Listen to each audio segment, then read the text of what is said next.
வியாச பகவானின் தந்தையான பராசரர் தோன்றினார். அரசர் அவரை நமஸ்கரித்து நின்றார்.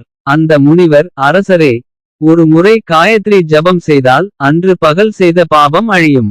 10 முறை காயத்ரி ஜபம் செய்தால் அன்று பகலும் இரவும் செய்த பாபம் அழியும்.